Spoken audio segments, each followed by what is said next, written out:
தள்ளாடி நடை நடந்து நாங்கள் சபரிமலை நோக்கி வந்தோம் ஐயா.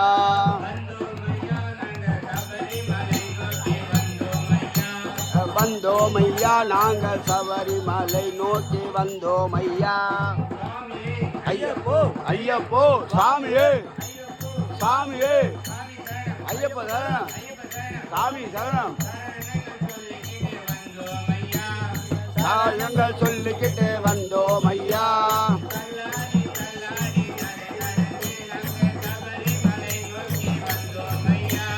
தள்ளாடி தள்ளாடி நடை நடந்து நாங்கள் சபரிமலை நோக்கி வந்தோம் ஐயா. இருமுடிய கட்டிக்கிட்டு இருமுடிய தாங்கிக்கிட்டு